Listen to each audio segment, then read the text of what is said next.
Ah. Oh, come in. Morning, boss. Oh, hi, Ted. Yikes. I haven't seen someone that disappointed to see me since I wore a red baseball cap to a Planned Parenthood fundraiser. Sorry, Ted. You're right. I was just hoping you would keep me. That's okay. I wish I was Keely 3-4 times a day. There you go. Thank you. Let me guess, you got a fever for the flavor little girl talk, don't you? Well, shoot, why don't you let me take a crack at it? Really? Yeah, why not? Oh. Okay, what the hell? So this chap I've been seeing, John. Stamos? No, his name's John Wingsnight, but that's not the point. Mm-hmm. Well, now, hold on a second. His name's John Wingsnight? Yes. Like at a sports bar? Like Monday night's Wings Night down at PJ Flats, like that? Ted, would you please stop? Rule number 1, even though it's called girl talk, sometimes it needs to be more like girl, listen.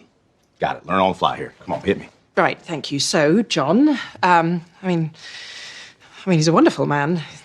He's very handsome, successful. Nice. Not shy. Is he nice to you? Yes. Yes, very. Good. Yeah, he sounds great. So I'm confused. Is there a problem here or something? Well, actually, I suppose not. Okay. Okay, so rule number 2 is sometimes girl talk can just be blabbing away about stuff and nothing has to really change and no one has to solve anything. Yeah, that's exactly right. I love it. Let's keep going.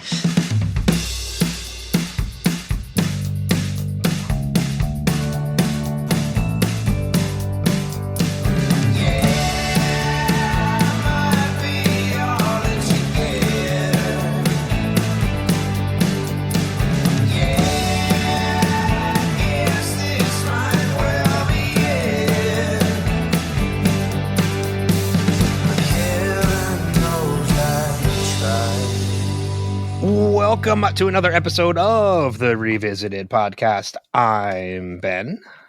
And I'm Kristin. This week we are covering Ted Lasso Season 2, Episode 1, Goodbye, Earl.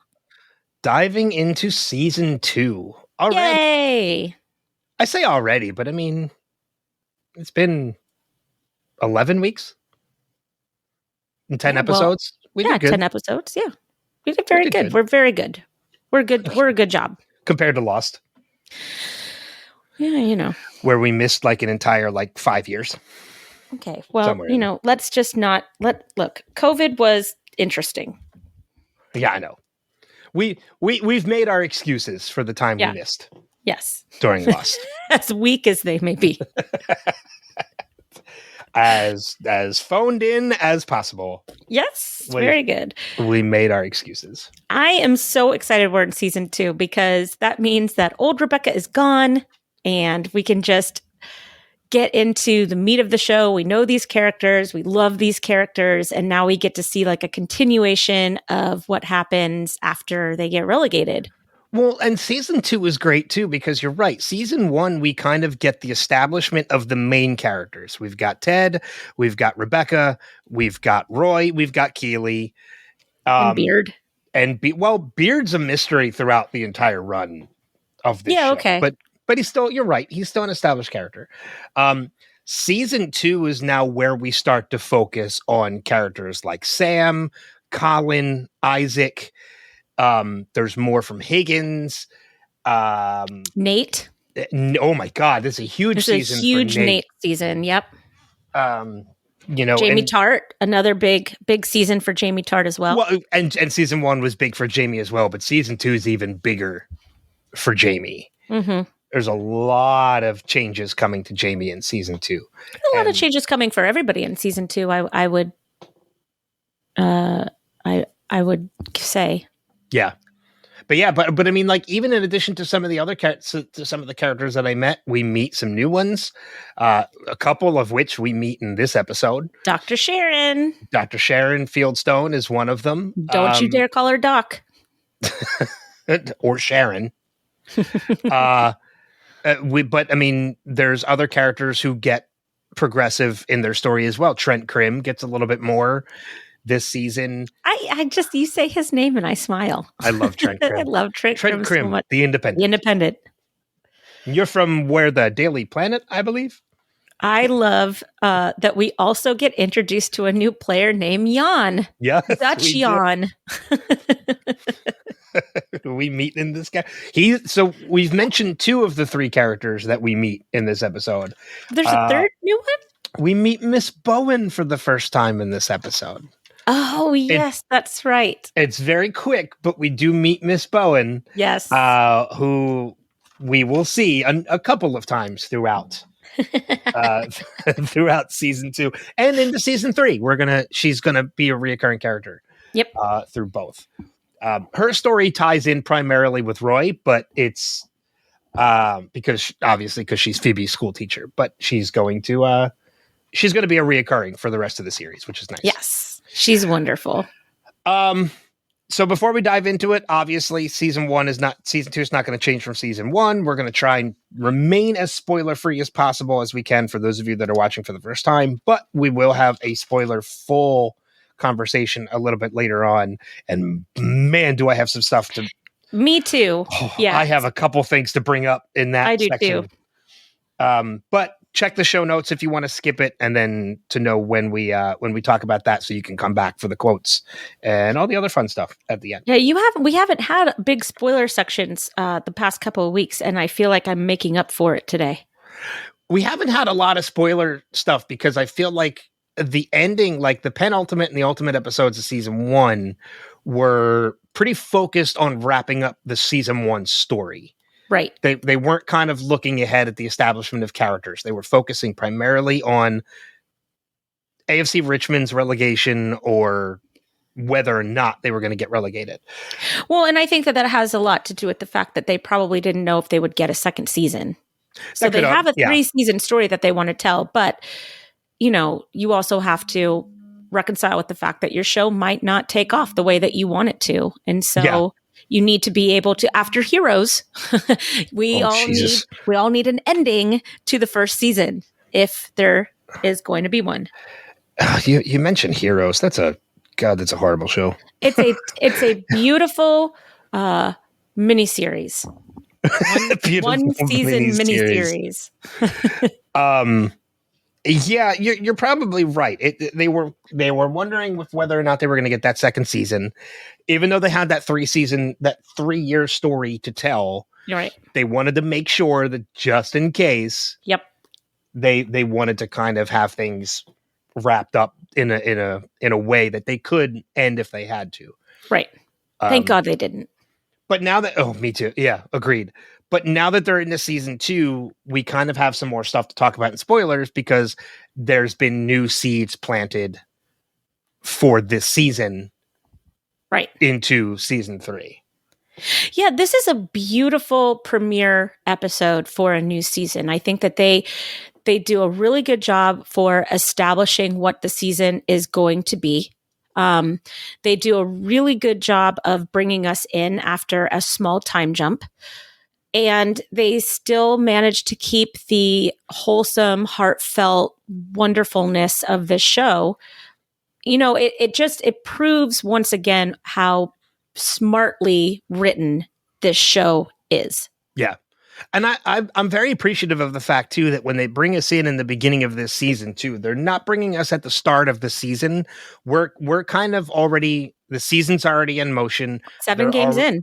Yeah, they're already working towards getting promoted back to the Premier League, especially after the way season 1 ended with Ted saying, like, come back and win the whole fucking thing.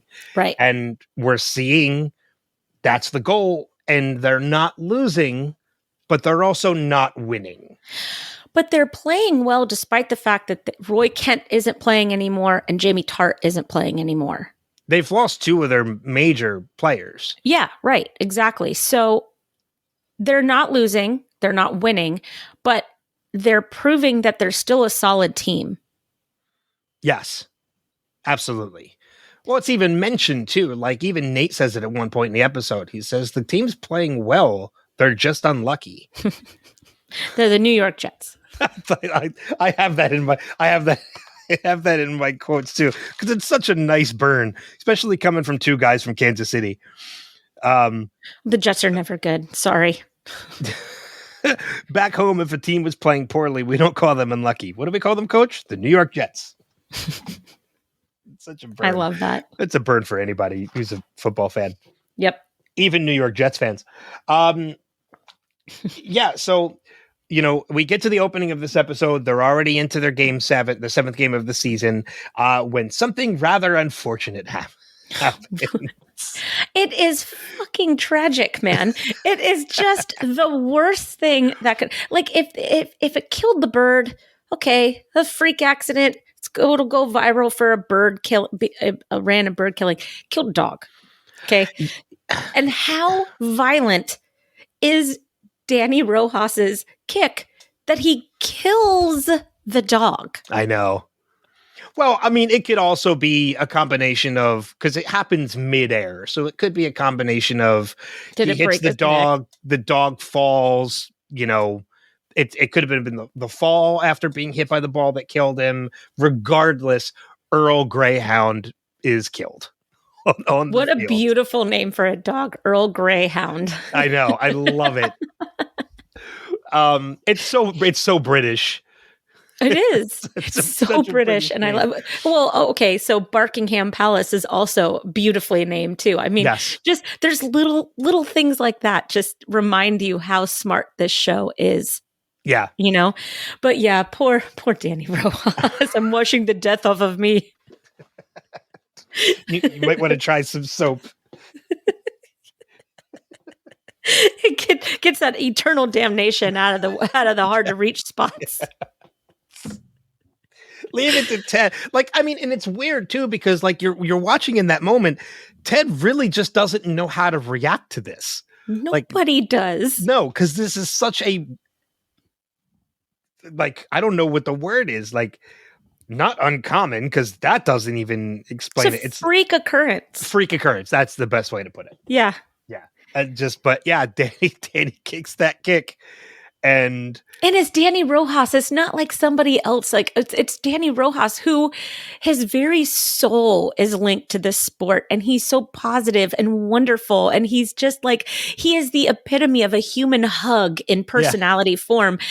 And that of all the players, this is going to destroy him the most. Yeah.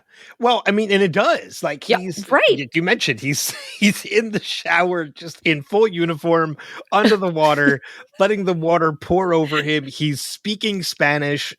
He's doing the cross. He's doing the Catholic cross over and over again. And what's worse about it too is that when you watch that scene, you realize that had not Earl Greyhound jumped there, he would have scored.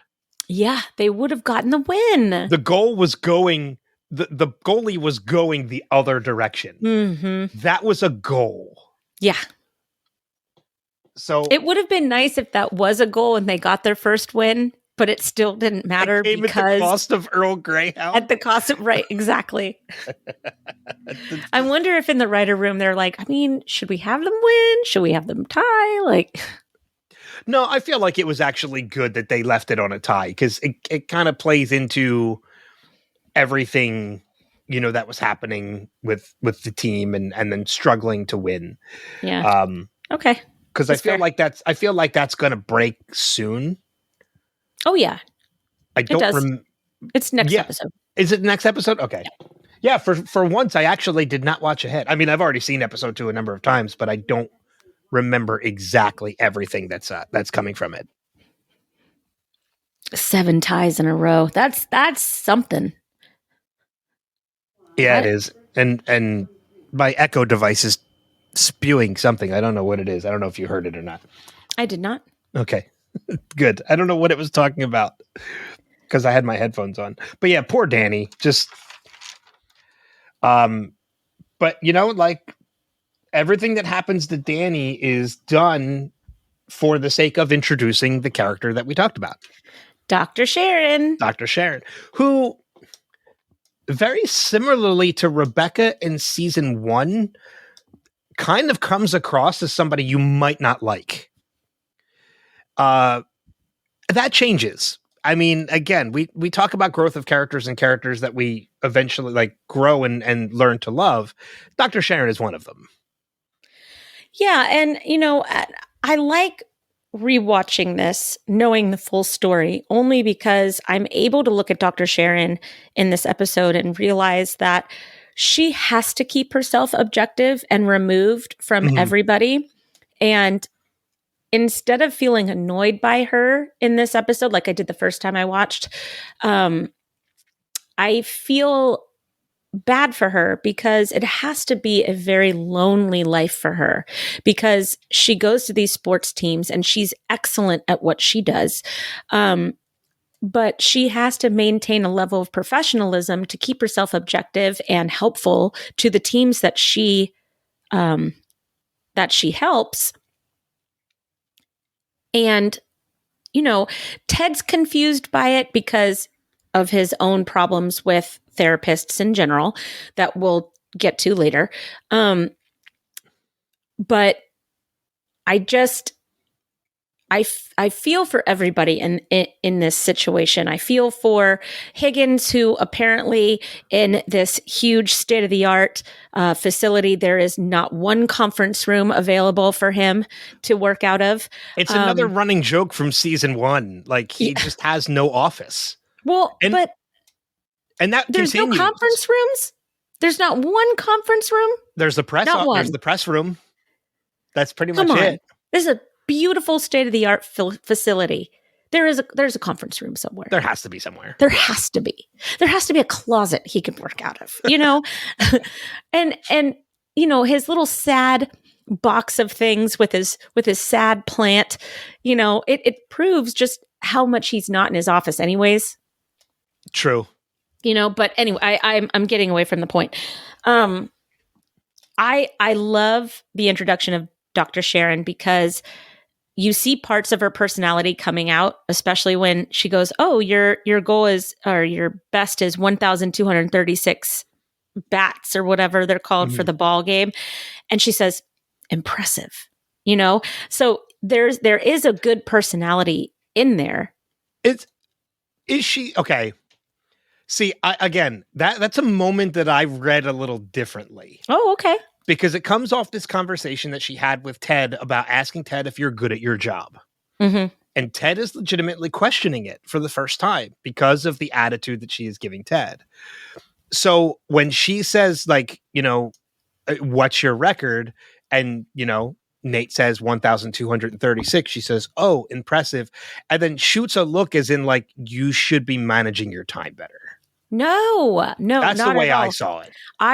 I saw it completely differently. I saw it as she was saying, "That's impressive." That's great. And I think that gives us just a little insight into her as a character. Like, she's a very, and we learn she's a great character, but we also know that she says that she is extremely good at her job. And in this episode, we see just how good she is. She speaks 3 languages. And she fixes Danny in a matter of probably a day. Yeah. Well, and she speaks 3 languages in this episode alone. Who knows how many languages she actually knows? Because her job English, is Spanish, and French Canadian. French. Yeah. But the thing is that she is a sports psychologist, and she takes that to heart, as in the fact that it is an international sport. She needs to know these languages. Yeah. Like, when she says she's good at her job, she's not just being arrogant. She is good at her job. Yeah. She can oh my gosh, what is wrong with me? She can talk to all of her patients in their language of choice. That's incredible. Yeah. That is incredible. It's impressive. Yeah. It's incredible. And she is, you said it, like, she is an incredibly impressive psychologist. Right. For the reasons, which kind of leads into the whole fact that she is not a 1-episode character. She could have very easily been brought in, fixed Danny, and then sent on her way. Mm-hmm. But and it's a bit of a spoiler, but not really. She remains with the team for a while. Yeah, she does. She stays there. She sets up an office there and stays there for a bit. She is not a one and done character. She keeps Higgins's office. Let's just yes. She is going to be with the team for season 2, which I think is wonderful. And I think that her presence on the team, while it unnerves Ted, ends up being, a full on blessing for Ted. It's just. It's just difficult for him to accept her right now. And we learn in this episode why he has such a hard time with the addition of Dr. Sharon in the team. Well, and you're right. I mean, we can kind of talk a little bit about it now, is that like he has an issue with therapists. It's not jealousy like Beard thinks it could be. And as a viewer, you could kind of see it maybe as that as well from the beginning, in that like he's jealous somebody else is coming in to kind of coach his team and do something that he's unable to do. And you could see that as something that could potentially make him jealous. Well, that's his strength as a coach. His strength as a coach is that he's good with the players. Yes. And for somebody else to come in and also be able to do that, could make him a little green with jealousy. But he admits very freely and very clearly at the end that he is just uncomfortable around therapists, not because of his issues with Michelle and his divorce. He says to Beard, like, when he went to marriage counseling, when he went to therapy for his marriage, the doctor that was recommended to it was a doctor that Michelle was already going to, and he feels he was kind of railroaded a little bit. A lot bit. A lot bit. And I think we both have thoughts on this that we will talk about doing spoilers. But yeah, he's not, it's not jealousy at all. He just is uncomfortable around therapists because of his personal experiences. Yeah. And I think that, I mean, when you look at it that way and you hear Ted explain that, the only other experience that he's had with a therapist smashed his life to pieces. Yeah. And which is why he's in England. And now things are going good. There's a problem. He can't fix it. They bring in a therapist, and all of a sudden things are getting fixed again. And he's questioning his role now because the previous therapist in his life smashed his life to pieces. And he's got a really good thing going with his new life here. And I can totally see how he thinks this woman is going to come in and smash this life to pieces. Like, the last that time, makes sense. Yeah. The last time he went to a therapist, it cost him his marriage. Exactly. This time, could it cost him the team? Yeah. And that is a very real, very valid concern. Yeah. I see it exactly. I mean, who's to say that, like, behind that closed door, he's not being blamed for what's happening? Exactly. Because that's what happened with his marriage. Yeah. Exactly. Or at least that's how he perceives what happened with his marriage. Yes. Yeah. So it's a legitimate fear that but I mean, to have credit, to give Ted credit, he still says, like, yeah, let's do this. Let's bring in this therapist. As he's shaking his head no. Pretty much. Yeah. And the funny thing is too, like, when you look at all the characters, you look at Higgins and you look at Nate, they're kind of like, yeah, all right, we're going to do this. I think if anybody in that office knows how uncomfortable Ted is with it, it's Beard. Oh, of course it's Beard. Absolutely. But then, it's in that conversation with Beard later on in the pub that he says exactly why he trusts Beard with that kind of information. I mean, he loves the Diamond Dogs. He made the Diamond Dogs, and it's a good sounding board. But when Ted wants to get real, he goes to Beard. Well, because he knows Beard's not going to pull any punches. Also, Beard is a childhood friend, if I remember correctly. They've known each other for years and years and years. I think since high school. Yeah. So, I mean, if you can't be real with somebody like that, then really, who are you being real with? Yeah, that's another good point. I mean, somebody that you've known for that long there's somebody who's going to know you even if you don't realize they know you. Right. Because they've seen changes you've gone through. They've seen everything. They've seen you at your worst. They've seen you at your best. I've got a few people like that in my life. Yeah, I do too. Yep. I'm podcasting with one of them. Yay, that's me. Yay, that's me. That's me. Yeah, so Dr. Sharon, I'm very excited she's here because it's a fun time for the team. We've got new blood, we've got a new character in, which is always nice because it kind of offsets what you think that you know that you're going into. You know, it's already going to get jumbled up a little bit, but it's not in a bad way like you think it's going to be. It's actually in a really good way, but there's still some trepidation about it. But the team is doing better. Like it's just like this yo-yo. You know, you don't know what's going to happen next, and that's fun.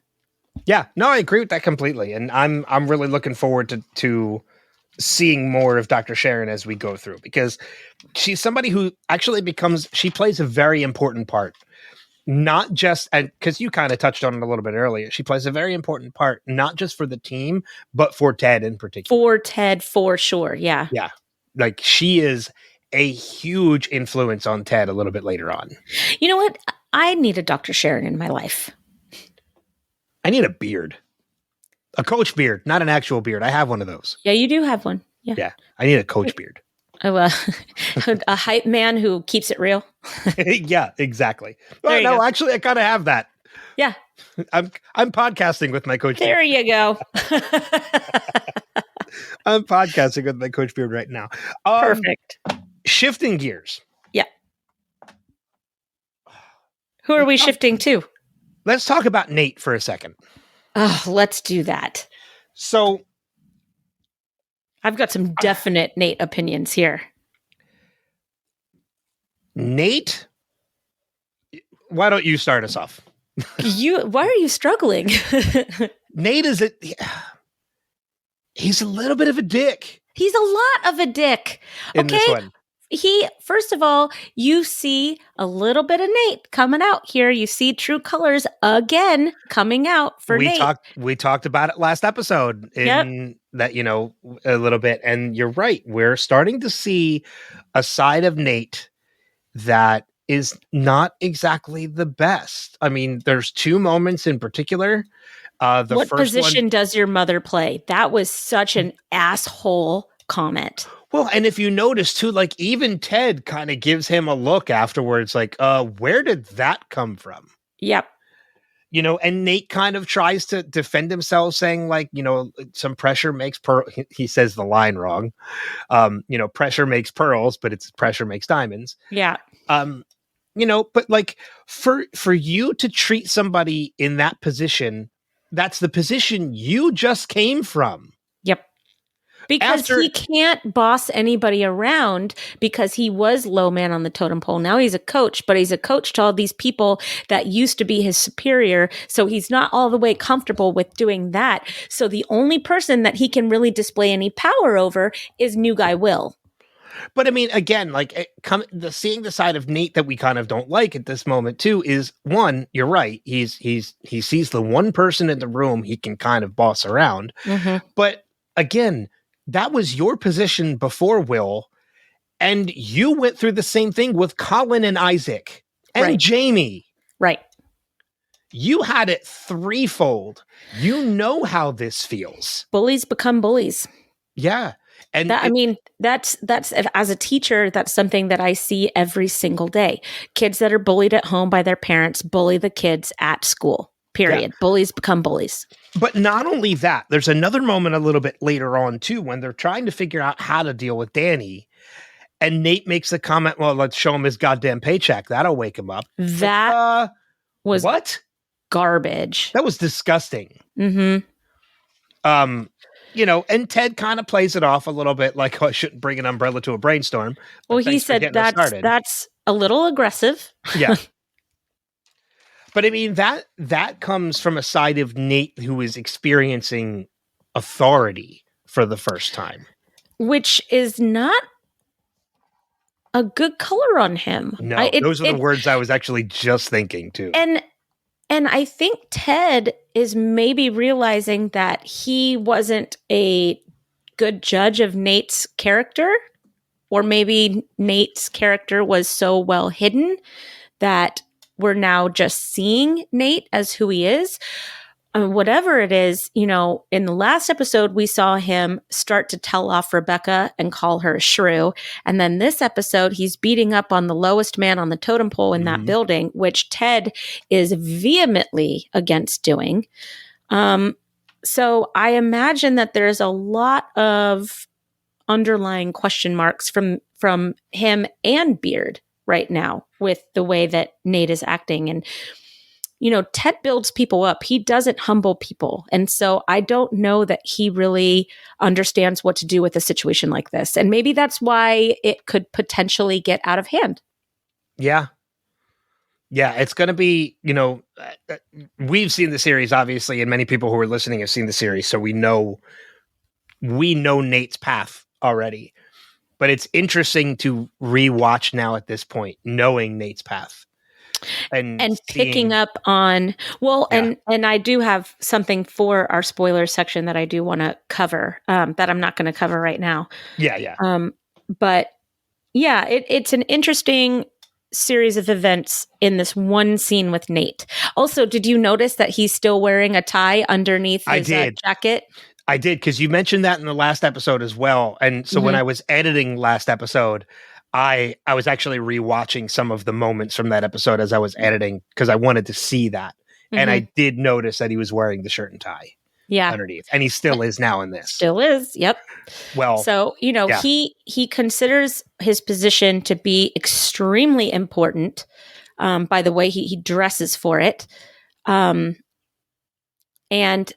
maybe suit and tie people act a little different, and he's playing with that, more than maybe it is that we're seeing him act the way he thinks he should be acting and not the way that he really is, because he's never been in a position of authority before. So he doesn't know what to do. That being in a position of authority, it's what I mentioned, is a new position. He's never been there. So he doesn't know how to react with this bit of power. But going back to the point real quick, too, about the shirt and tie, think about this. Who's the person that gave him that? Ted. Ted's the one who not only empowered him by making him a coach, he at first empowered him by buying him a suit. Well, yeah, look, Ted is a magic human being, okay, that deserves all the good things and none of the bad things. I think that we all can collectively agree on that. Yeah. 100%. So, yeah, it is interesting to see Nate. Nate has a Dr. Jekyll and Mr. Hyde persona, and it started in the finale of season 1, and we pick right back up with it in the premiere of season 2. Just to say, this is not a fluke. This is not a one-time thing of him calling Rebecca a shrew. We're going to see more of this. Yes. This was early on set, and this is going to continue.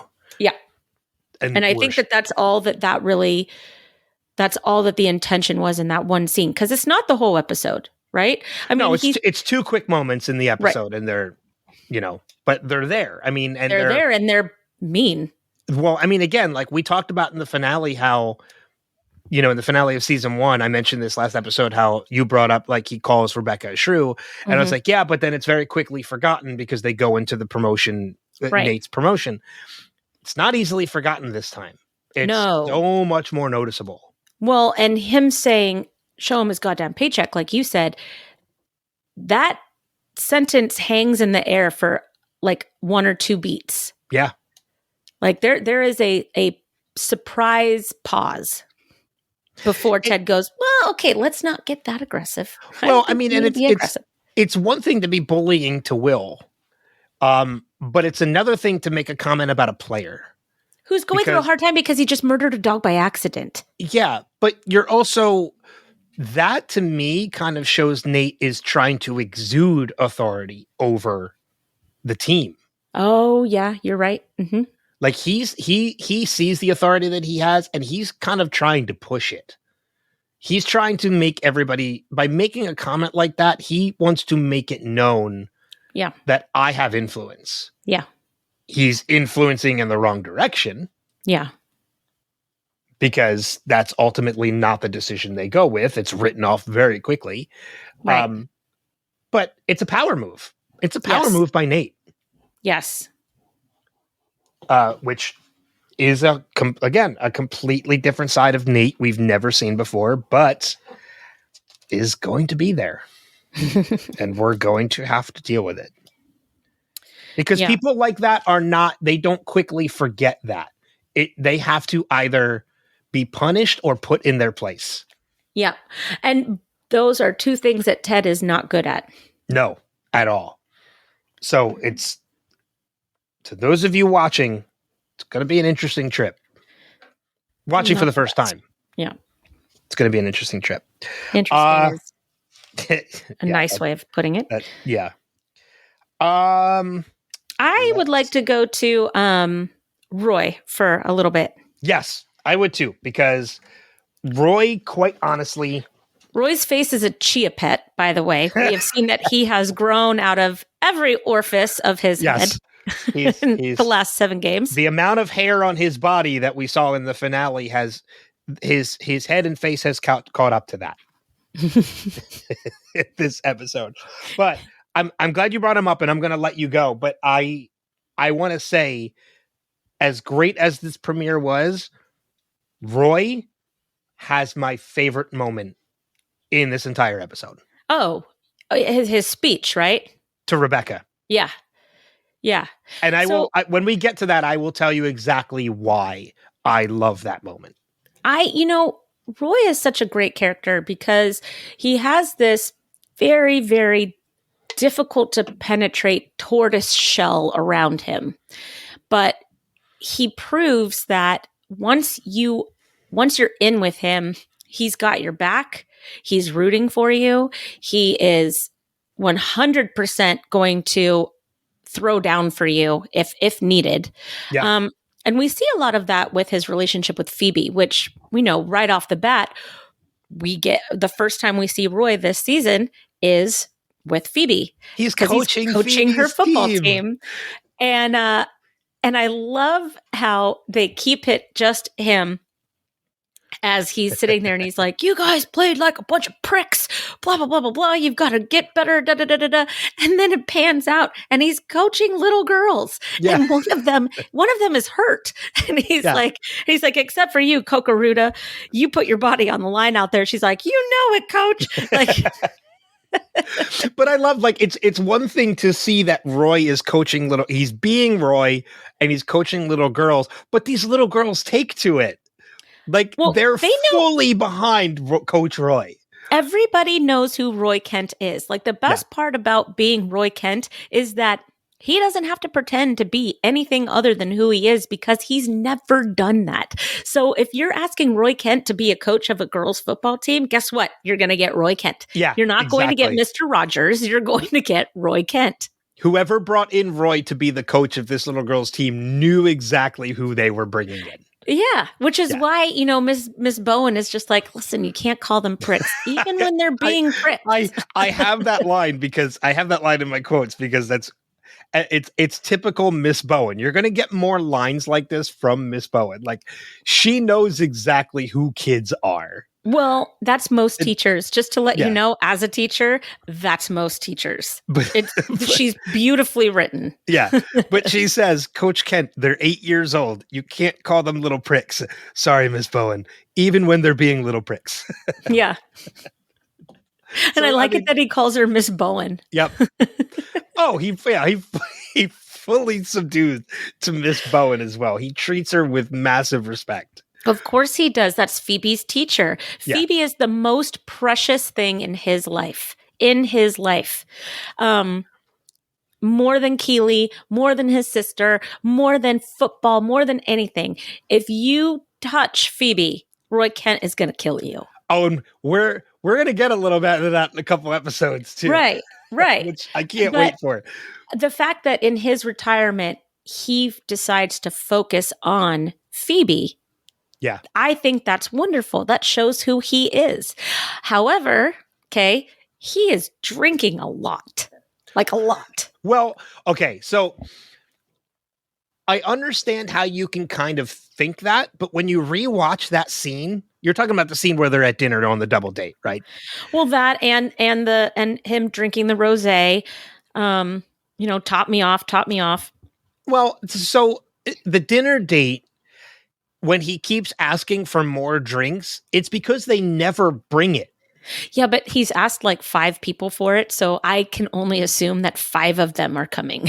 But I also, which would just be fantastic if like 5 different people just came in the scene to bring him, and one person has 2 drinks because he does say, "Can I get like 2 more of these?" Yeah. I mean, he's saying that obviously because he wants something to get him through the hell that is this date, this double date.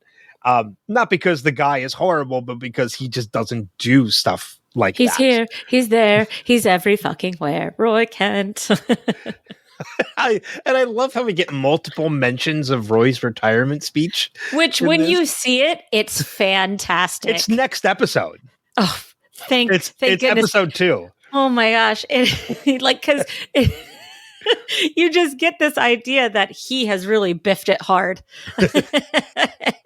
He's embarrassed by it. Of course he is. He's embarrassed by his retirement speech, which, I mean, if you know Roy Kent, which you should at this point, makes you realize he probably cried. Oh, he did more than cry. Yes, he did. Looks like he used the microphone as tissue. Yeah. So, but that's season 2. It is season 2. I mean, it's episode 2 of the season. It's next episode. But going back to Roy and Phoebe, I noticed something this episode because you made mention of Nate earlier on talking to Dr. Sharon about what's your record, 1,236. Yeah. That number comes up twice. Yes, it in does. this episode. Yes, it does. I have that in my notes. I do too. It's also what Roy owes Phoebe because she gets a pound every time he swears. Yeah. So I did the conversion. Do you know wait. Oh. Wait. What were you saying? Where did it start off with? The record, right? Record. No, it starts with Phoebe. Right. Phoebe says it first. And then Keely says impressive. Well, because Keely asked Phoebe what is Roy owe so far. 1,236 pounds. And then Keely says impressive. Yes. And then it happens again. It happens again with Ted and Dr. Sharon. Nate and Dr. Sharon. Nate's the one that answers. Nate and Dr. Sharon, 1,236. And then what does Dr. Sharon say? Impressive. Yep. So I don't think it means anything. I think it's just a fun little nod they put in there. Yeah. For fun. Who cares? I don't think the number ever comes back for anything. There's also 2 Star Wars references. I texted both you one Higgins. of them this morning. Yeah, both by Higgins. No. Keely says one. Oh, that's right. Higgins was there. Yes. But what's the funniest part about Higgins' reference, because Higgins makes the reference, he says like he's going to go home and watch Empire with his kids, and he's gearing up to explain why Luke and Leia make out at one point. They don't make out. Can we just stop They this? just kiss. They kiss each other. But they're still brother and sister. They didn't know. I know they didn't know. But Higgins does something that I think in my head constantly. And it's the fact that when Ted says to Higgins, "May the Force be with you," Higgins responds, "and also with you." No, that's the response. It's not in Star Wars, but it is for yeah, us. huh? No, it's not. Yes, is huh? It? Yes. Oh, maybe I'm out of touch with Star Wars. Yes. Yes, huh? Yes, huh? Okay. Yeah. Now I got to find it, but I swear to you, it said multiple times, "May the Force be with you and also with you." Oh, okay. I don't remember that ever being said in Star Wars, but I probably just don't remember. So it is what it is. I'm out of touch with Star Wars. Well, I am not. I know you're not. I just need to go back and rewatch all the movies just to remind myself. Well, we're doing it. You want to come down? Just to watch Star Wars? Yeah. Sure. But yeah, the first Star Wars reference is from Keely when Ted tells her, don't fret Boba Fett. Because I actually texted you that this morning. You did. Don't fret, Boba Fett. When you said you were running late, I was like, "Don't fret, Boba Fett." Yep. Hoping you would pick up on exactly why I texted you that. Oh, I did. But yeah, so, Phoebe's keeping track of the number. Roy owes Phoebe a quid every time, which is a pound, every time he swears. And A Phoebe, quid is a pound? It No. is. Yes, it is. Quid Quid and is just pounds are equal? Quid is just a nickname for a pound. Oh. Yeah. How many shillings make up a pound? That I don't know. Well, but a quid is just a nickname for a pound. But Phoebe keeps track, and Roy at the moment owes 1,236 pounds. I did the conversion. Do you know what that is in American? $1,528. $1,521. that's awesome. Yeah. Roy owes Phoebe over $1,500 in swearing. And that was before going off on his rant when Keeley says he should be a pundit. Yes. So, but yeah, so, Roy's still trying to they're still trying to find a way for Roy. I don't want to say Roy's trying to find his way. They're trying to find a way for Roy. Well, and I think that is any athlete's issue when they retire from the sport is, what do I do now? This was my whole life. And he doesn't want to talk about the sport. I get that. He's not ready to do something like that. Because he left before I think he was ready to leave. His body gave out before his heart gave out on football. Yeah, absolutely. 100%. Mm-hmm. Yeah, to retire on an injury is a harder way to leave than going out on your own. So, coaching, we see that, coaching is filling that spot right now. Coaching Phoebe's team is filling that spot right now. And we also see his yoga group for the first time. The yoga, yeah. Which I love what they're watching. Which is ruined. Right? Well, no, I think Roy was very much aware Jamie was on that show. Because I think they've been watching that show for a while. Because the way they were talking about the characters, like, oh, I love her, and like, oh, I love Jamie, like, he says it earlier, like, when he's talking to Keeley, he says they do yoga and watch garbage television. I think they've been watching that show for a while. I'm wondering if he was a new addition. No, because he was getting ready. It was whether or not he was going to be leaving the show. He was up for elimination in the episode. That's right. Okay. All right. So he's been on the show for a while, and I think they've been watching the show I think Roy is pretty much hate watching that show. Yeah, and he can't even say that he knows Jamie, so he's just like, I need more rosé. Yeah. That's his way of dealing with it. That's his way of getting through it. Much like Ted last season, when he was trying to find his way with what does he do after marriage. Now we're going to see Roy with what does he do after football. Well, and we also see Rebecca kind of going through the same thing too, is like, what's the next step for her now that she's divorced? We saw that last season, but I think that we saw that professionally for her last season. So now I think you're right. We're going to get this time her personal life now, which is just freaking fantastic. When her and Ted have girl talk. Oh my God. Girl, listen. That's man. That again, like we're getting the quotes early again too. But he says it's just the way he says it too. He's like, rule number 1: even though it's girl talk, sometimes it needs to be more girl. Listen. Yep. It's just the way he says it. Yeah. But the double date with him, with Rebecca and John Wings night, and the only reason I remember that last name is because of the joke Ted made about it. Yeah, it's Wings night, free Wings night. But with Roy and Keeley, we talk about like that.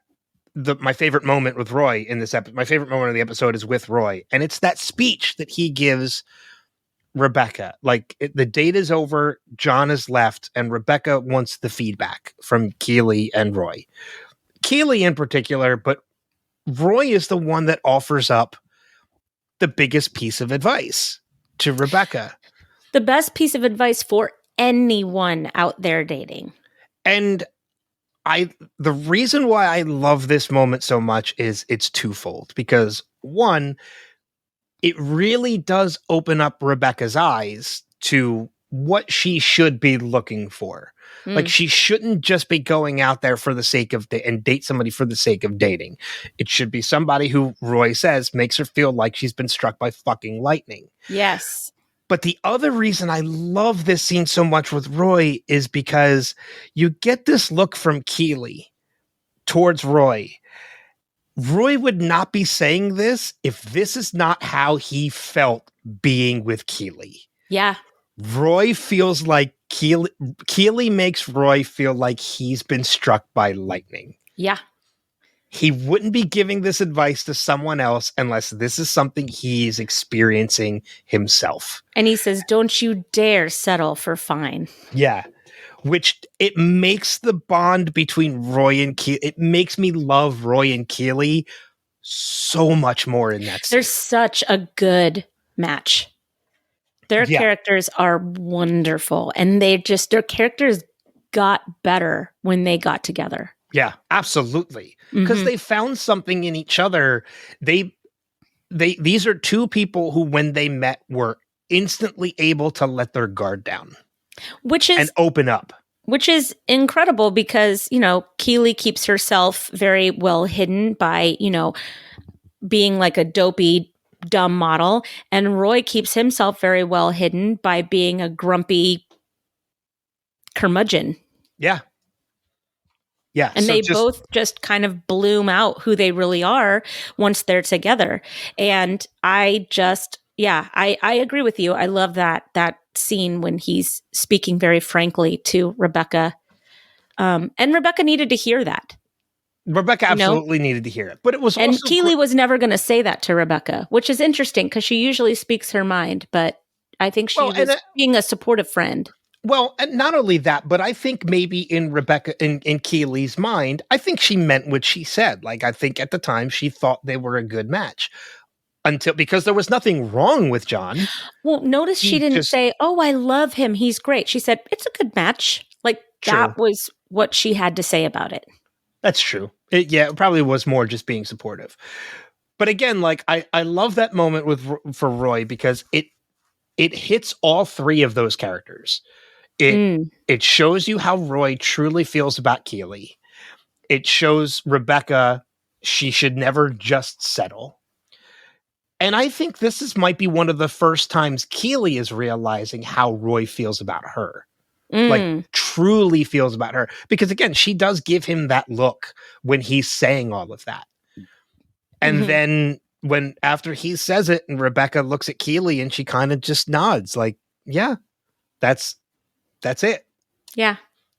That's what's behind. He's a good match. Yeah.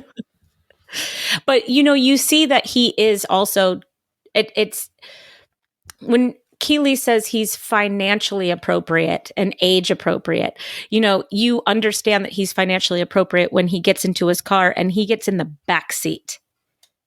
He's being driven home. Yeah. Yeah. And I also, Rebecca gets that too. She kind of gets chauffeured around when she drives. Exactly. But Rebecca is filthy rich. And so it's being made aware that this is not somebody who is there because she's filthy rich. He is also filthy rich. Yeah. I guess is my point. That's how they say it without saying it. Okay.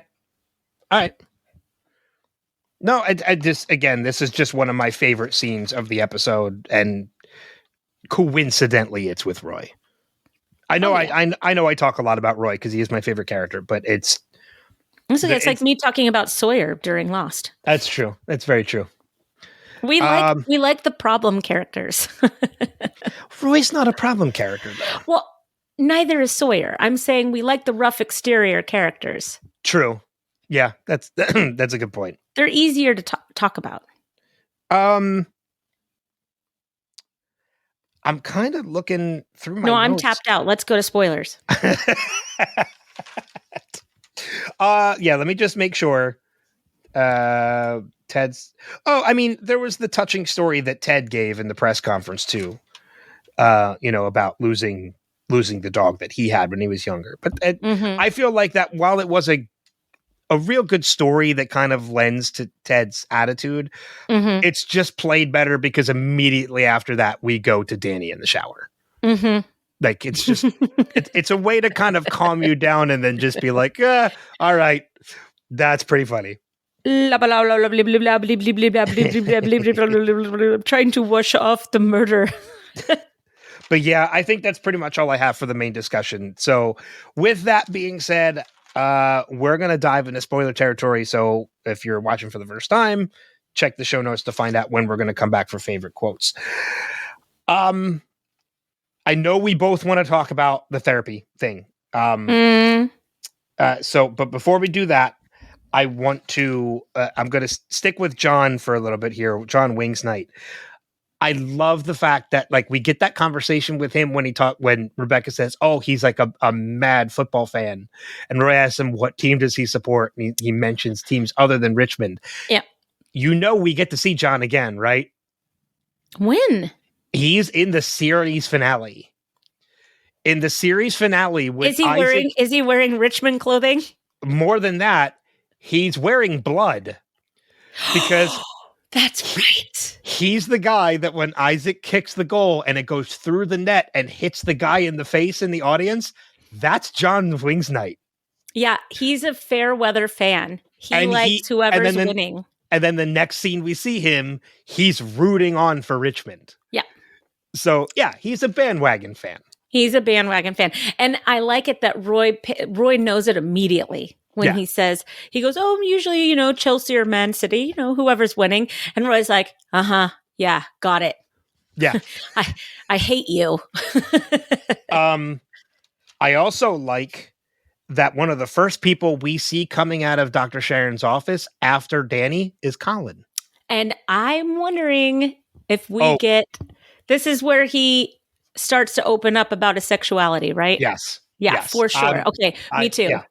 Yep. The moment he walked out of the office, I was like, oh, okay. Yep. This is planting the seed for what we're going to get with Colin this season. Yeah, because we also have in the season finale of the show, Nate says something offhand about Colin and not, giving Did we head not or something like that. Last episode? We didn't because we didn't do spoilers last episode. No. I said the line in quotes. I present to you this whistle, but it is sad. Do you know why? Because it has never been blown. Is that the same reason Colin's sad? Right. That's the offhanded joke that Nate makes. Right. An offhanded joke, but you see Colin's face kind of worry for a split second because he's closeted, right? Yes. And I think that this is the beginning of him starting to get therapy about being a gay athlete, which is still today seen as somewhat taboo. It's the one place where it is a bad look, quote unquote, to be gay in sports as a man.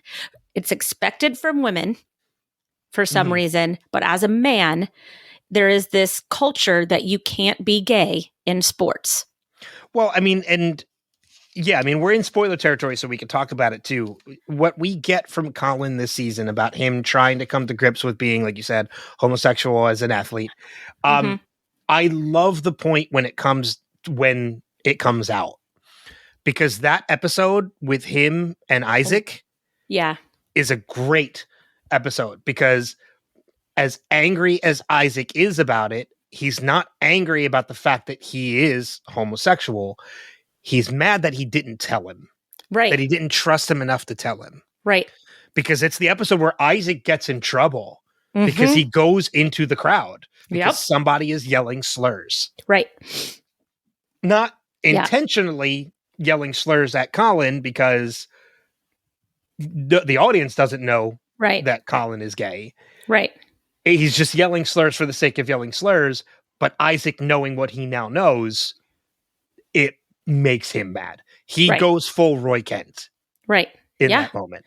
Well, he is a mini Roy Kent. He is. He throws chairs at TVs in that moment. Yeah. Absolutely. But seeing Colin walk out of the office was a nice little seed planted for Colin's story, which I liked. Yeah, and it proves that this is not something that they plucked out of thin air, that they built up. They built this up. I think this throughout. was probably, I think this was probably always the intention with Colin's character. 100%. I completely agree. Yeah. I do want to say that this was the first time, I'm switching gears just a little bit. Yeah, go. But this was the first time that I actually saw a reason or a starting point on why Nate was so mad at Ted when he finally gets mad at Ted and tells him off before leaving the team, was that Ted undermines Nate in the conversation that he had with Will. Nate is talking to Will and it's like, what position does your mother play? And, you shouldn't be leaving early and blah, blah, blah, blah, blah. And Ted is just like, okay, all right. Will, have a wonderful time, blah, blah, blah. We'll see you later. And you see Nate kind of like look at Ted and bristle a little bit. And I turned to Dave in that moment and I said, this is where it starts right here. This is where it starts, is that he's mad because Ted just undermined him and embarrassed him in front of the new guy, the new kit man, who he thought he had authority over, and finds out that he does not have authority over him because Ted is top dog. But it's also kind of ignorant of Nate to think that his authority supersedes Ted's. 100%. 100%. Yeah. Like that's a totally ignorant thought of Nate's to think that he has more authority than Ted does. But insecure people are just like that. They want to test to see where they are, to see if they do have any power. And maybe they do think that they do have power in this situation. Then they're reminded that they don't. And then embarrassment comes in, and then resentment comes in, and anger comes in. I mean, you see all of those tenets happening in this one scene, and it's very, very, very nuanced. But I'm excited to see what other small moments we see building up to this final confrontation that he does have with Ted at the end of the season.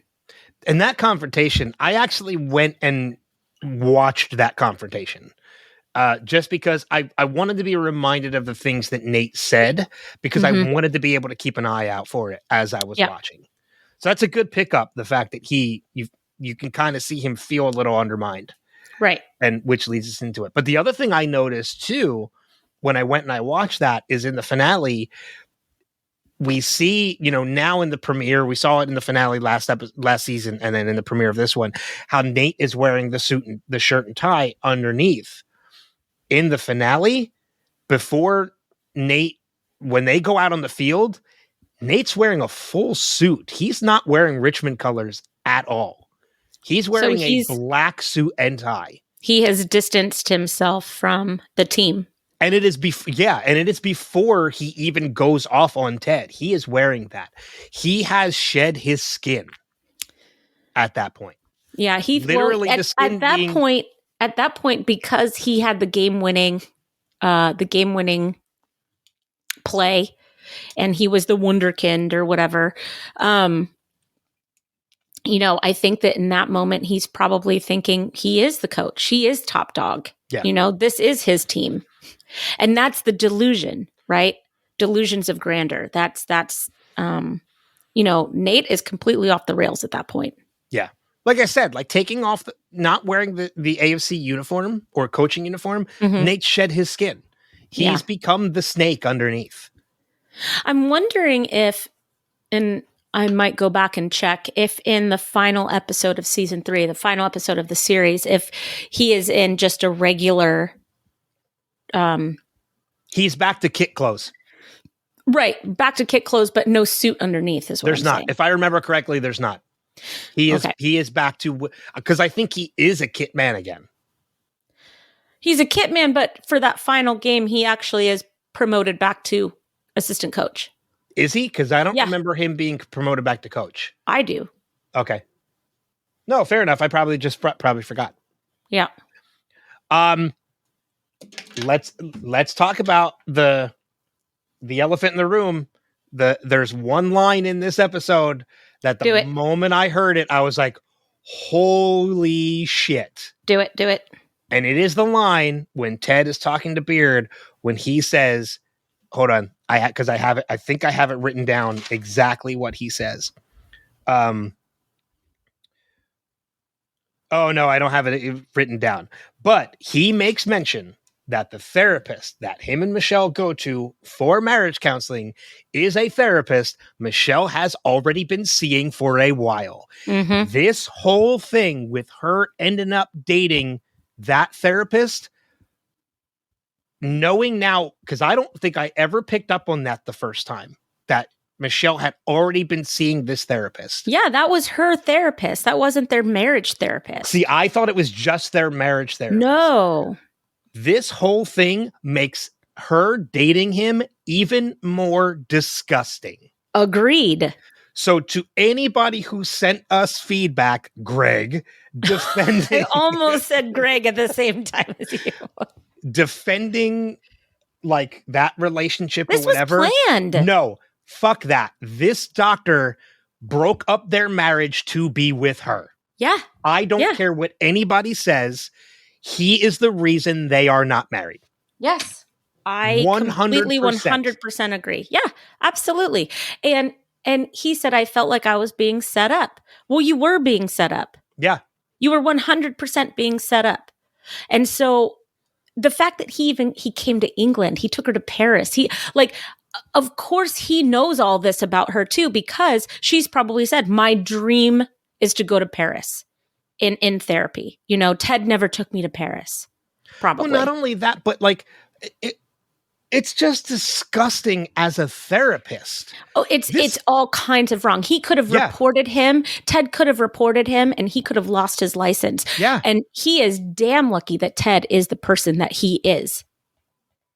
Yeah. And how many times does this even happen? I'm sure this happens a lot, which is even grosser. Well, I mean, yeah. It's like a teacher dating a student. I mean, so unethical. Yeah, it's unethical is the least word. It's like it's fucking disgusting.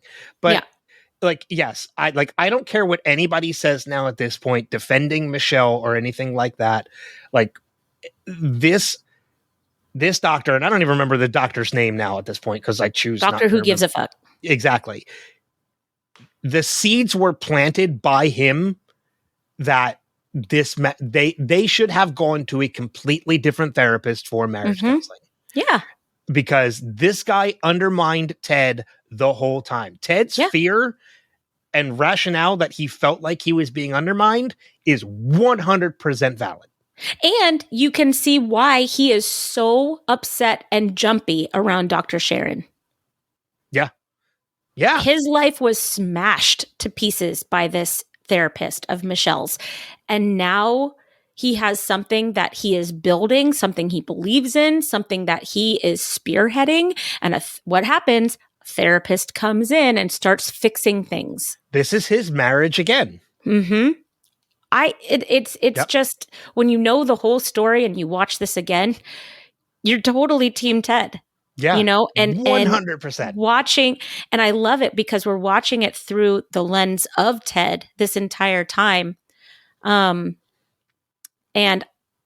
I'm so glad that it is, that the show is from his perspective. It is not from Beard's. It's not from Nate's. It's not from, even Rebecca's. It is strictly from Ted's point of view. And that, I think, is why the show works as well as it does.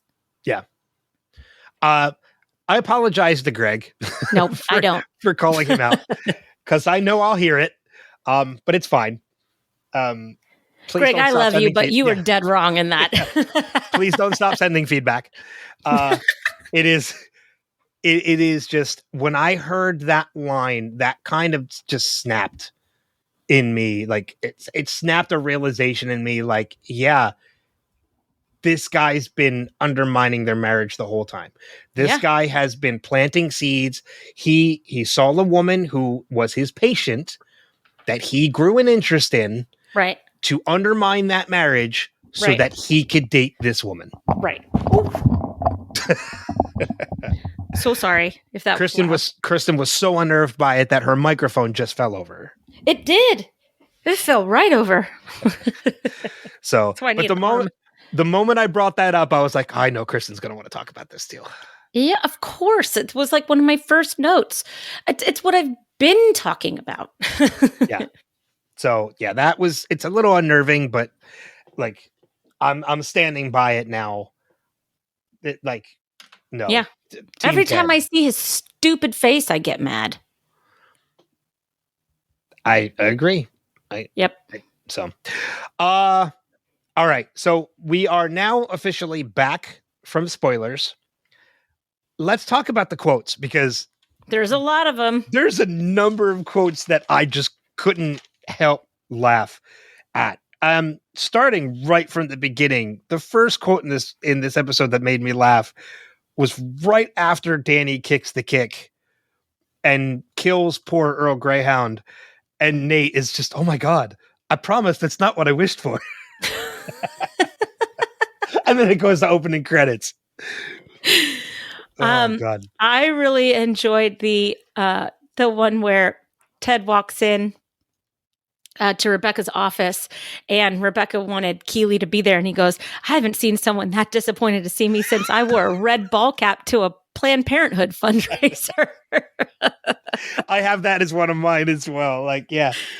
You poking fun at conservatives so much in that line. Not conservatives, but MAGAs. Yeah, MAGAs. Yep, maggots. Yeah, because there are conservatives out there that are normal, decent human beings. Normal, decent human beings, yes. Yeah. And then there are MAGAs. I mentioned the Miss Bowen quote already. You mentioned that one.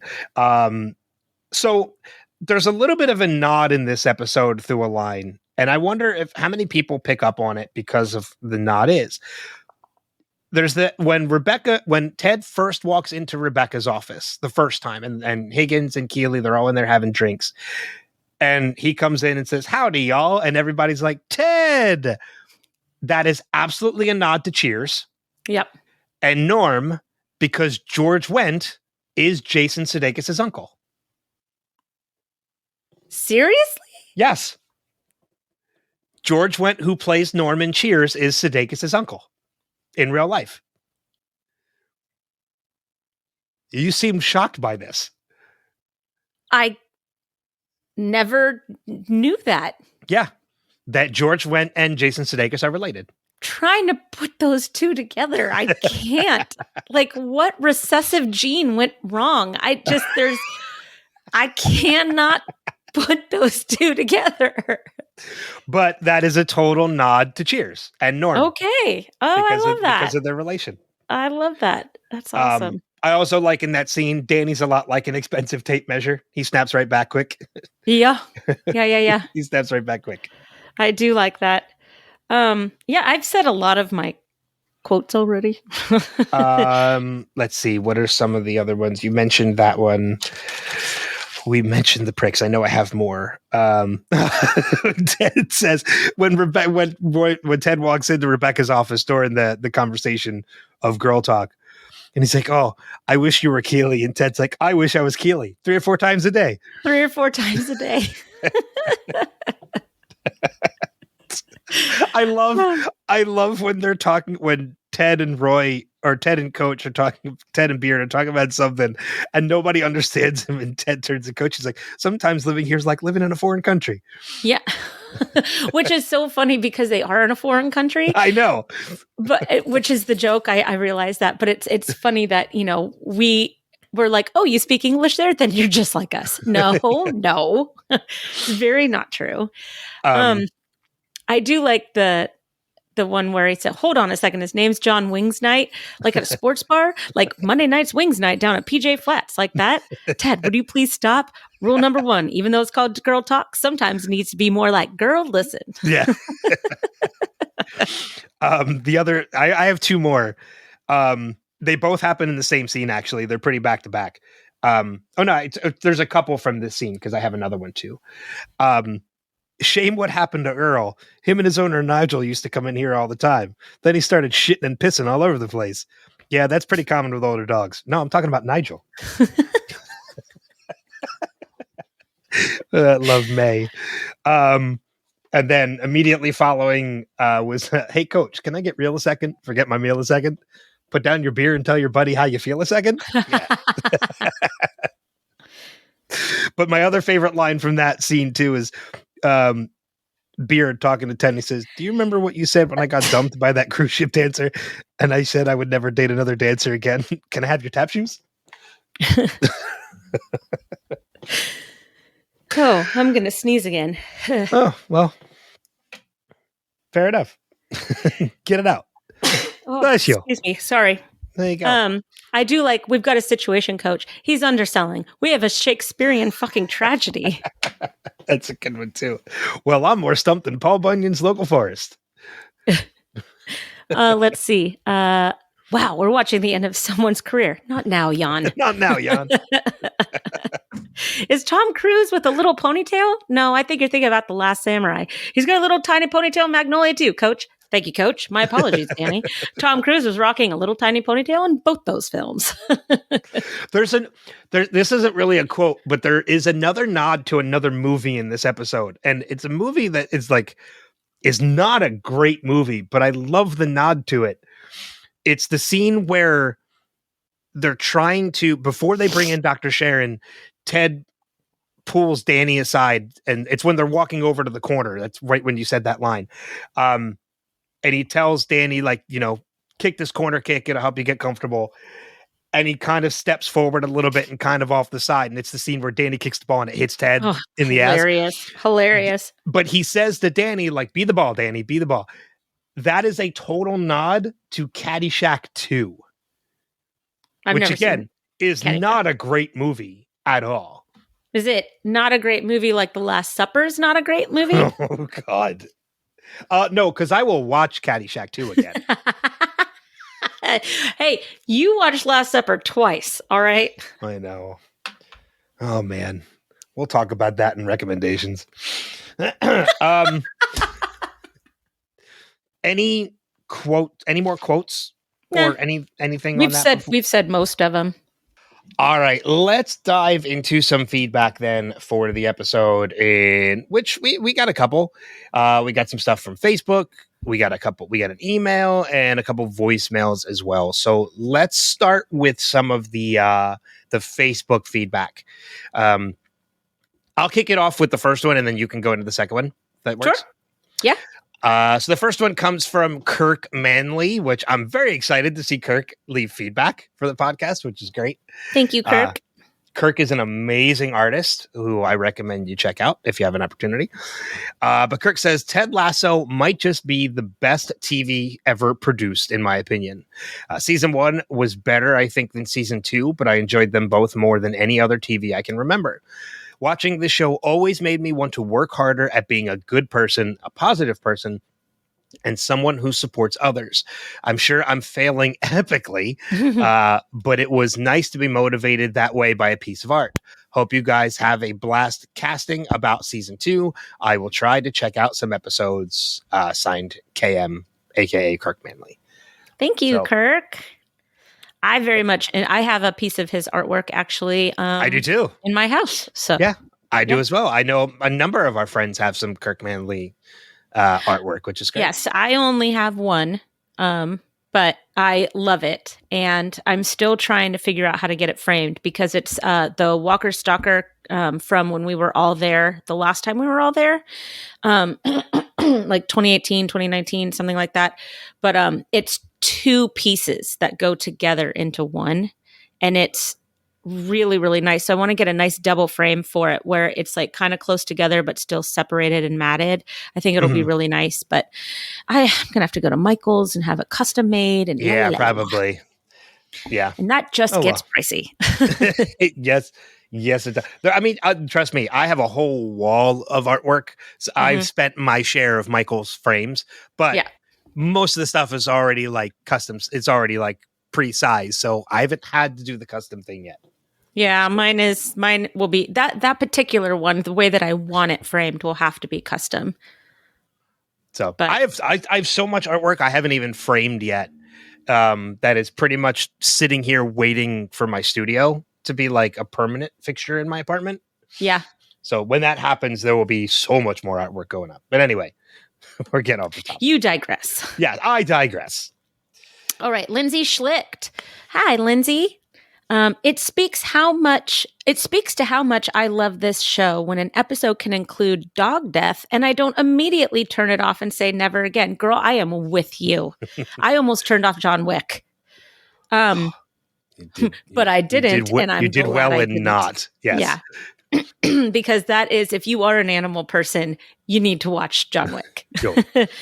Okay, sorry. I still hated it, but at least I could also continue watching. Red baseball cap to a Planned Parenthood fundraiser almost made me choke on my coffee. These little one-liners are gold. A few more hints of Nate's nasty side in this episode.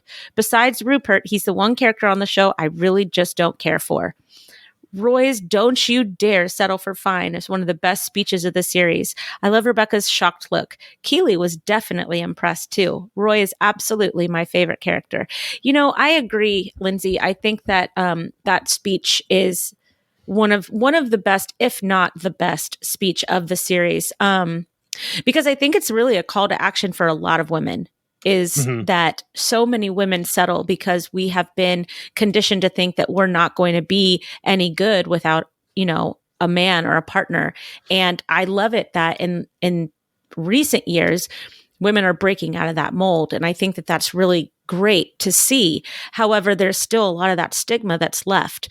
You know, my daughter, the other day we're driving and we were talking about Disney movies and she goes, "Mom, I have not seen like any Disney movies." I go, "Because most of them are princesses that are told that they cannot amount to anything unless they find their prince." And I started saying, you know, Snow White has a "someday my prince will come." I think that that's what it is. Yeah, I'm wishing for the one I love to find me. You know, you have Cinderella who, you know, is in a bad way until her Prince Charming comes and whisks her away with a glass slipper. I said, you know, that's just garbage. You know, you saw Frozen because Frozen was about sisters. You saw Tangled because Tangled was about a woman who got out of her own mess. You know, you love Star Wars because Princess Leia is a boss. And she looks at me and she goes, "Thank you so much for never showing me those movies." And I was like, yes. And it's funny because when you were talking about all these different movies, I really do agree with you. I think Frozen is really the one that kind of broke the stigma a little bit because there's Tangled even a was lot before Frozen. And Tangled is higher on the list than Frozen for me. I love Tangled. Oh, Tangled is, I think, my favorite. I tell people all the time Tangled is better than Frozen. I mean, I can watch Tangled over and I have. Yep. Tangled was the one DVD that we had in our car. So we've seen it so many times. I love that movie. I mean, I like that. I'm a big Zach Levi fan, so like that was what drew me to it. But and Mandy Moore is perfect. Mandy Moore is great for role. Yeah. But yeah, like those two movies really broke the stigma. I mean, there's even a line in Frozen where, you know, after Anna meets Hans, like Elsa tells her, like, you don't have to marry the guy that you just met. Like those movies really broke the stigma about it. And then even she's not really a princess, but there's a scene in Ralph Breaks the Internet with I think the character's name is Penelope. Yeah, I've only seen that movie once. It's cute. But there's a scene where she's in the room with all the Disney princesses. Yeah. And it's hysterical. Yeah. It's the best scene in the entire movie. I do. Even Jasmine from Aladdin was, you know, I mean, she was the first one that I think was like, I don't need no man. But she did. You know? She still did in the end. Yeah. She still did in the end. Yes. She needed to be saved, you know? And it's years of that kind of conditioning for girls.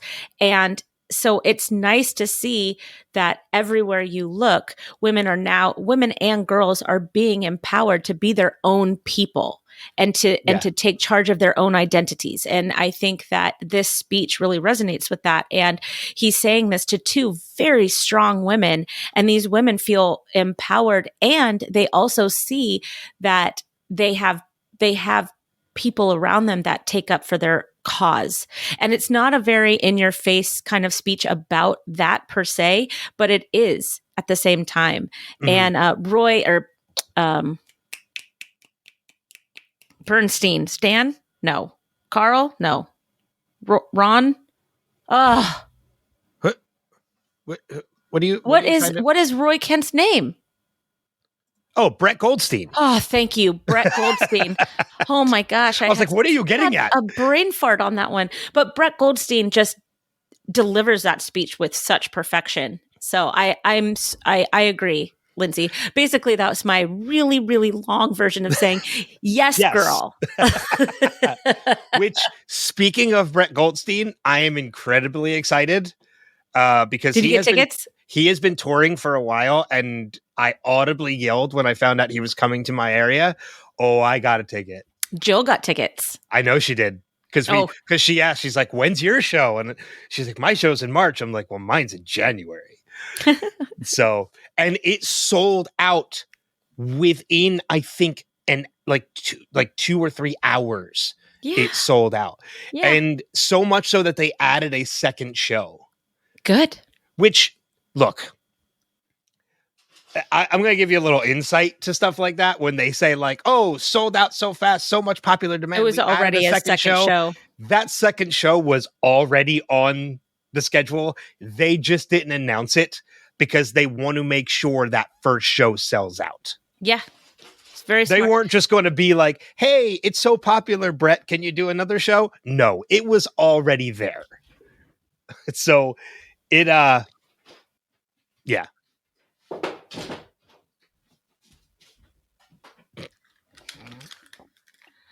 The dog was sitting here just scratching at the door and barking the whole time. I didn't even hear the dog barking. Well, that's good. Then my 8-year-old microphone is doing really well. All right. Okay. So, all right. So we do have an email as well. I'm going to let you do this one too. Okay. Because it's from my husband. Yes. Okay. All right. So this one is from Dave. You hear about him a lot. Okay. He says, greetings all. Before we get into Goodbye Earl, I wanted to mention something I noticed while listening to the season 1 finale. When Jamie holds his army man that he's got along with the note from Ted, we see it's the one with binoculars. I believe Ted chose this one for Jamie because the one with binos is most likely the lieutenant, the leader of the pack of army men. He has a sidearm, not a rifle, and he's holding the binos. I think it's indicative of Ted's desire and belief that Jamie can be a leader. Just my 2 cents. I see that. On to Goodbye Earl. Nate is a great example of what happens to some people when they get a little juice. They treat people below them like shit. As Sirius Black said, if you want to know what a man is like, take a good look at how he treats his inferiors, not his equals. Of course, Sirius goes on to verbally abuse Creature the house elf, but still. Nate is such a dick to Will, we're starting to see who he really is. Love the intro of Jan, the Dutch player, who is a dick, not a dick. Keep up the strong work.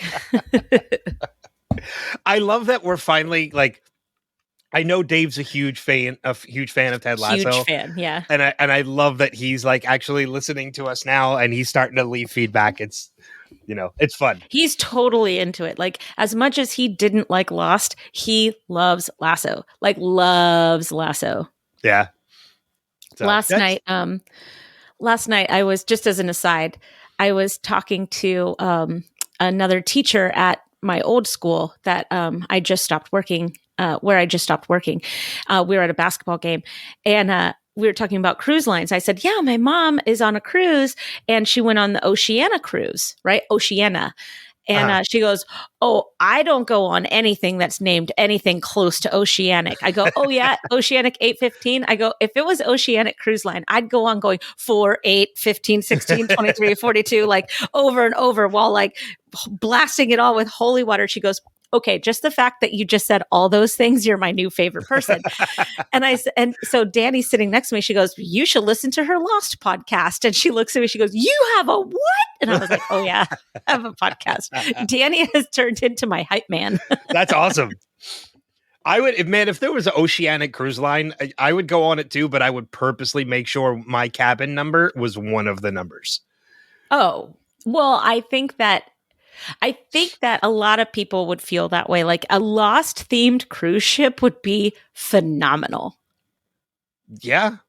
We have a black smoke monster that comes out like every day at the same hour. It's just a fog machine. Like, just like a fog, like tinted fog. Everybody comes in with like, it looks like mascara is running down like their face all the time. I would go on that. I would go on that. But thank you to Dave and Lindsay and of course Kurt. You messed it up. You're stupid. Bullshit. But we have a couple voicemails to play as well. Starting first with Jason. So let's play that now. He starts with Hi, Ben and Kristin. This is Jason in San Jose, and I am back finally to leave feedback for Season 2 of Ted Lasso. I've been easing up on my recording schedule for my weekly recovery podcast during the holidays, and consequently recording feedback for the Revisited podcast. Life has been quite hectic at work and at home, and in all honesty, I have been dealing with a lot of depression and anxiety lately.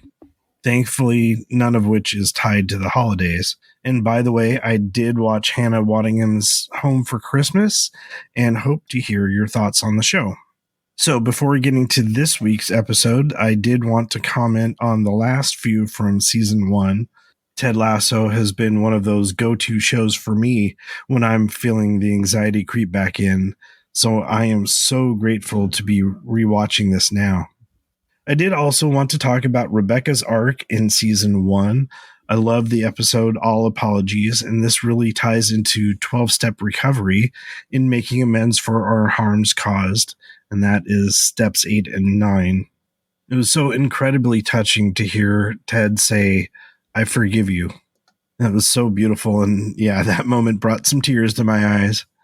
And after watching the finale a few weeks ago, I just had to watch the first few minutes of Season 2 and was really hoping to lead feedback for that. But like I had mentioned, I wasn't really feeling up to being behind the microphone and providing feedback to get that recorded on time. So I am here this week with Goodbye Earl. My wife and I had just gotten into the show and binged the first season a week before Season 2 was about to start. And so we watched Season 2 episode by episode. And this one was a great way to ease back into the story. And I just felt so sorry for Danny Rojas. Anyway, I love the new addition of Dr. Sharon to the team, and the way therapy will play out over the season, and no spoilers here. But yeah, it was interesting for me rewatching this, seeing Ted's reaction to adding a therapist. And the first time I had watched it, I didn't really take into consideration that his wife was having an affair with their therapist, and that might cause some problems in Ted's mind. But on this rewatch, it all of a sudden made sense. And I love the way that Dr. Sharon addressed Ted, asking him if he was good at his job, and her reply that she is twice as good at hers. I really love the dynamics between these two.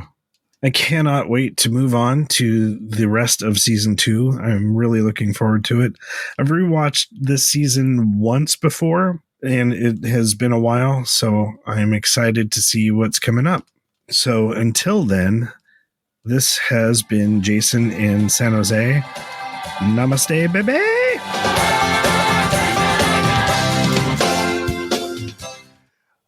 Thank you for that, Jason. And yeah, we talked a little bit about that already, about seeing things a little differently now, hearing that conversation with Ted and Beard in the pub about his feeling like railroaded with the therapy.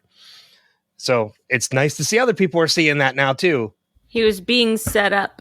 He felt he was being set up. Yeah.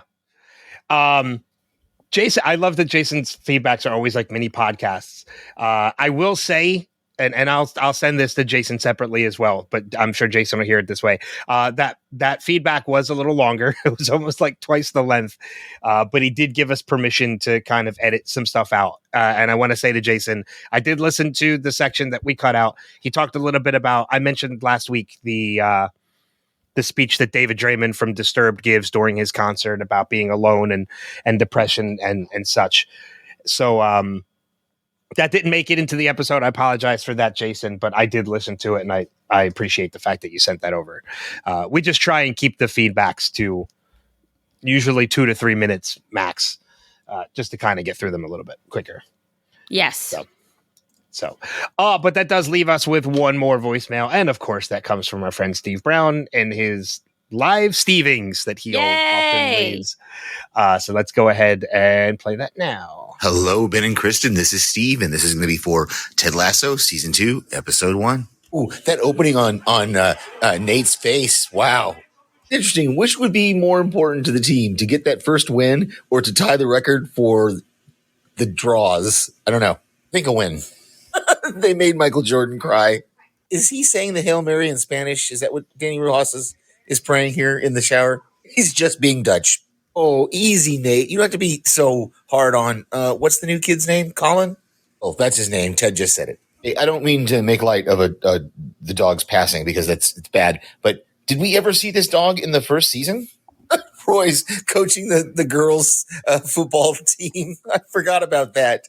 Love that Phoebe's keeping a record of Roy's cursing. Okay, I don't know what British money is. How many quid are in a pound? Because she just said you owe me 1 quid, and then it's 1,236 pounds. Ted is not very good at girl talk. Never seen Magnolia, but I have seen The Last Samurai. So Tom Cruise with the ponytail, yeah. Ted just said to Danny, "Be the ball." Subtle Caddyshack reference there. Oh, Nate, I really picking up on this. Nate being kind of aggressive here in this confab between the coaches and Leslie. They can't say the Y word. And then as Ted is saying, yeah, let's do it, he's also shaking his head no. Keep referencing Roy's retirement speech. And I don't remember, do we ever get to actually see his retirement speech? I don't remember. Yes, the answer to that question would come in spoiler section. So I'll wait for the spoiler section. I love the quick little Gin Blossoms explanation. Hey, Jealousy is their best song, but Follow You Down is my favorite. Of the little hints into Beard's backstory that we get, that he dated a cruise ship dancer. And oh yeah, now he's dated too many. Roy, don't you dare settle for fine. I don't know if it's significant or not, but Nate just said that their record is 1,236. Wasn't that the same amount of pounds that Roy owed Phoebe? Mm-hmm. Looks like Danny was back after just one session. Oh, how many languages does this doctor speak? French and Spanish and English? That's right, I forgot Jamie's on this reality show. Right, on to next week. I love when Steve picks up on a bunch of stuff that we talked about. I do. We get by the time we get to this part and listening, most of his questions have already been answered. Which is great. Yeah. Because we don't have to discuss it. That's true.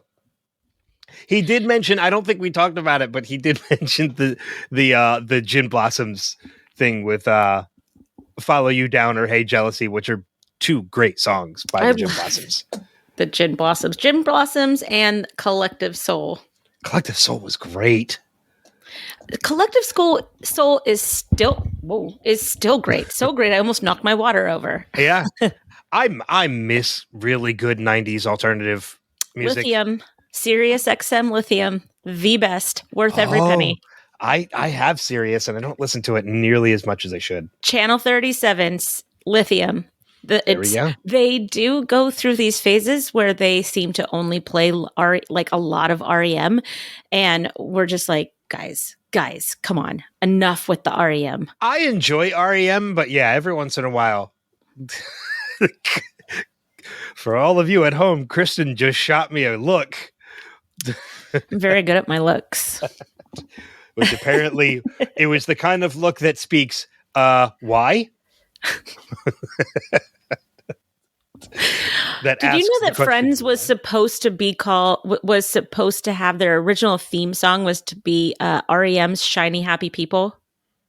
That wouldn't have worked. Of course it wouldn't have. That would not have worked. But every time I hear that song, I always think, oh, this was supposed to be the Friends theme song. Because nowhere in Shiny Happy People do you get... Exactly. And if you can't clap 5 times, then why are you watching? 4 times. It's 4 times. I just did it. But thank you everybody for the feedback for this week's episode, which we encourage you guys to leave. Easiest way to do that is go to revisitedpod.com. There you can find links on everything, where to subscribe, listen, social media, all that fun stuff. Or you could just email us directly, feedback@revisitedpod.com. We are going to next week, because episodes always release on Monday.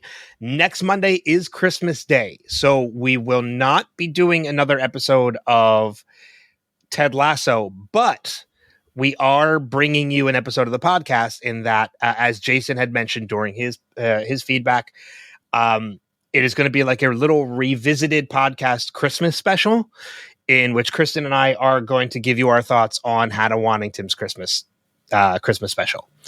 So it's going to be a nice short little episode. We're not going to do listener feedback for it, but it's going to release on Christmas Day. We're going to take a little bit of a break from that and give you a little bit of a break from having to watch Ted Lasso or leave his feedback. Yes, it's just so stressful having to watch Ted Lasso every week.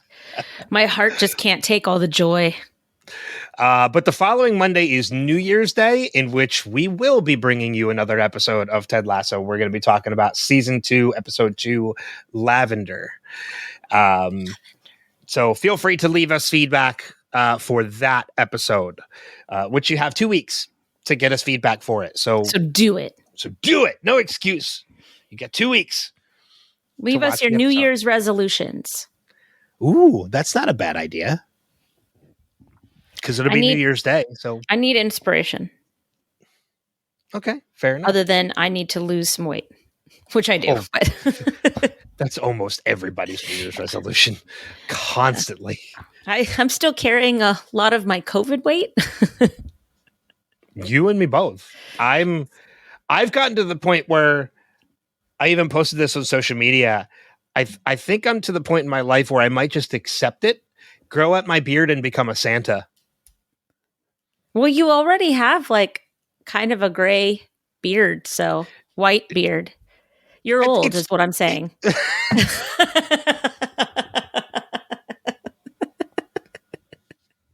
Thank you for that. We're the same age. You're a year older than me. I'm a year older. 43. I'm 43. The same age. It's not. No. It's basically the same. No. Age. No. Recommendations for the week. We'll do our normal recommendation and then of course our final holiday recommendation. Any normal regular recommendation for the week? So we just started watching a new show. We've only seen the first episode, but so far so good. It is a British show starring Gary Oldman called Slow Horses. Slow Horses. It's new, isn't it? There's 3 seasons. Oh, then it's not new. Yeah. But Gary Oldman plays a character that I have never seen him play before. He is this old alcoholic, very, very disgustingly slothy leader of the reject pile of MI5. Like if you have messed up as an MI5 operative, you are sent to Slough House. It's spelled SLOUGH house, but they call it Slow Horses. The Slow Horse. And so it's like all of these rejects, but one guy that is there because somebody threw him under the bus, and he's actually a good agent among all of these terrible agents, and this alcoholic, slovenly, disgusting person, excuse for a person leader. And that's Gary Oldman, who, of course, he plays this brilliantly. So it's Gary Oldman. Is Gary Oldman. I would watch him do anything, honestly. Although I got to tell you, he's so gross in this that I feel like I can smell him, and it's really screwing with me like a lot. That's method acting right there. Well, you'll see like his first scene really sets up how disgusting he is. Okay. All right. But anyways, I recommend it. I've only watched one episode, but it's enough for me to feel like I feel strong in recommending. It was pretty solid pilot. Okay. All right. I might have to check it out then. My recommendation is a movie called The Last Supper. No, it's not. Shut up. At all. My recommendation actually is though, Kristin and I do. It's the first one we've done in a while. We took a little bit of a break, but we do over on the Wilhelm podcast. We do the movie swap. And this last episode that we did is seriously one of the most fun episodes we have done in a long time. Ever, We yeah. laughed so much during this episode. Because we both hated the movies. So on Movie Swap, if you haven't listened to it yet, is where Kristin and I give each other homework of a movie we've never seen before. I give her something she's never seen, and she gives me something I've never seen. And for the first time, we both hated the movies that were given to us. And the conversation that ensues is just chaos. absolutely It was hysterical. an hour of chaos. We have not laughed that much during a podcast recording. So go over and check out that episode. Trust me, you will not be disappointed. You will Even if not you've be never seen the disappointed. movies. It's just fun to listen to us just trash each other's movies. Yeah. WilhelmPodcast.com. Go over and listen to the latest episode of Movie Swap. It's absolutely hysterical. Yeah. Christmas recommendations for the holidays. You go first. So I was actually just with friends last night, and we were talking about our memories of seeing this movie. It's relatively new. It's only within like the last 2 years, I think. Yeah, 2021. But we talked about how much we all loved this movie. It's a movie called 8-Bit Christmas. It stars Neil Patrick Harris, and it's basically it's a little bit of a modern A Christmas Story, in that it's Neil Patrick Harris and his daughter are going home for Christmas to his parents' house. His daughter is like pressuring him to buy her a cell phone. And it leads into him telling the story to his daughter about him and his friends back in like the 80s and 90s, about how badly they wanted an original Nintendo NES. Oh. And how they banded together to raise money to buy jointly buy an NES. It is such a great family film. It's Neil Patrick Harris is great in it, but Steve Zahn is phenomenal. I love him. He played a killer gay ice dancer on Friends. Yes, yes, he did. But he plays Neil Patrick Harris's Neil Patrick's his character's father, and he's old enough to play Neil. In the father in the flashback. Got it. Thank you. I was like, wait a minute. Wait, stop. Of when he's telling the story of his childhood. Okay, he plays his dad. Okay, it's like a Christmas Princess Bride almost. Sort of. Yeah, maybe. But no, it's so incredibly well done. It's so heartfelt. It is just a great movie. So 8-Bit Christmas is my holiday recommendation. Very nice. Very nice. You? What about me? I don't have anything. Hang on. You should watch. I don't know. You know what? I tried to introduce my daughter to one of my favorite Christmas movies of all time a couple days ago. And I'm not sure that it really qualifies as a Christmas movie, but it does take place during Christmas at times in the movie. So I don't know. I always equate it with a Christmas movie, but it's The Little Princess with Shirley Temple. I don't know if you've ever seen it, but it's just this adorable movie. And Shirley Temple is fantastic in it. She plays this very spoiled little girl who goes to stay at this school while her father goes off to war. It's set in the 1800s, like 1899, I think, or something like that in England. And what happens is that he comes from a lot of money, so he just like showers the school with so much money just to keep her with her horse and this nice room and all the best stuff. But then news comes that he actually died and there's no more money coming in, and so they throw Shirley Temple's character in the attic with the rest of the servants, and she has to work at the school instead. Anyways, it's actually a really heartwarming, beautiful story. It sounds like it. Being locked in the attic. No, she gets to leave the attic to clean the rooms. Come on. And it's like, is this like a Christmas version of Flowers in the Attic? Like it's No, just you have to watch it. It's very Okay. good. It's very good. Anyways, that movie I always equate with Christmas time. Maybe because I always watched it at Christmas time. I don't know. Danny wasn't into it, so we had to turn it off. But I will watch the rest of it. I used to watch it every single year. Like it's a core memory movie for me. Yeah, so that movie, I love it. And what's it called again? The Little Princess. Okay. I think I actually have heard of that before. Somebody redid it. And the Shirley Temple version is just better because it's Shirley Temple, and any Shirley Temple movie is magic to me. Okay. I was obsessed with Shirley Temple when I was a kid.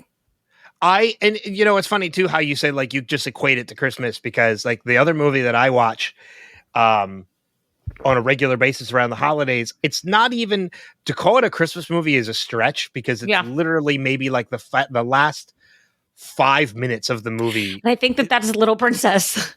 It's like the end of the movie is the only part of the movie that takes place at Christmas. Mm-hmm. But Grumpy Old Men, that is such a good movie. I watch it every year around the holidays because like the end of the movie takes place at Christmas. The rest of the movie is it's just in winter. Yeah, you know, it's over like movie. Thanksgiving, but that movie, man, the outtakes at the end of that movie are hysterical. With the old man, Burgess Meredith, come on, I want to lay ya. It's still hilarious to me. That's the second one when he's naming all the islands. Yeah. That's Grumpier Old Man. Okay. Grumpier Old Man is just as good as the first one. I love both of those movies, and I love it that it was Walter Matthau and Jack Lemmon. Jack Lemmon, yeah. The Odd Couple. The original Odd Couple. The original Odd Couple, exactly. See, get it. We get it. And I will say, I did enjoy the reboot of The Odd Couple. Oh, me too. With Matthew Perry and, why can't I think of his name? Wasn't it the 2.5 Men guy? No. No, that's John Cryer. No. It was the, hang on. It was Joey's hand model. Yeah, it was Joey's hand model. In Friends. Thomas Lennon. Tom Lennon. That's it. So, it only ran for like, I think like 3 seasons.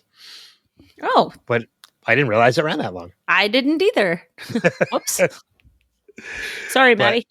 But no, that was good. Their chemistry was really good on screen too. Yeah. But Walter Matthau and Jack Lemmon are just... Well, Walter Matthau is the perfect curmudgeon. I mean, he's just wonderful in that role. Well, he was. And again, I watch it every Christmas. I just watched it the other night, actually. Oh, that's awesome. Because it's a stretch to call it a Christmas movie. Yeah. But I still watch it at Christmas. It's great. Is this the last week we're doing recommendations for Christmas movies? Yes. So honorable mentions, I would say, would be Elf, of course. I love Elf so much. Home Alone 1. Home Alone 2 is better than Home Alone 1. Yes, it is. I agree. In my opinion. 100%. And Miracle on 34th Street, the original, is still a favorite of mine. I like the remade one, but the original in black and white is just wonderful. And White Christmas, I grew up watching that movie as well. Okay. You know what? Then I'll throw a couple honorable mentions out there as well. Maybe some lesser known ones or ones that I think fly under the radar a little bit. Christmas with the Cranks with Tim Allen and Jamie Lee Curtis it's not a great movie, but the ending is in my opinion, one of the most touching endings of any Christmas movie I've ever seen. What else is there? Let's see. Kind of off the beaten path. Just Friends. I know how your feelings on Ryan Reynolds, but that movie always makes me laugh. The movie Jack Frost with Michael Keaton and Kelly Preston, where Michael Keaton's character turns into a snowman. Dies and comes back as a snowman. I think is a great movie. You mentioned Muppet Christmas Carol, obviously. Scrooged with Bill Murray is a great telling of A Christmas Carol.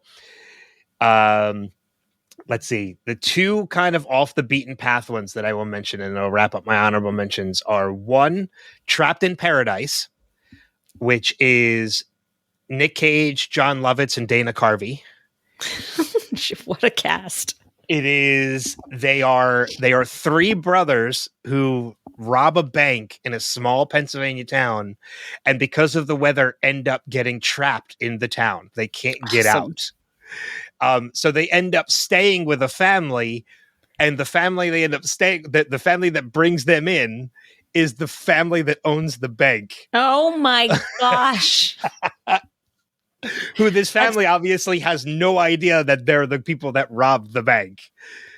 That's awesome. It is, to me, it's such an underrated movie just because of the cast in it and the fact of what. And what's it called again?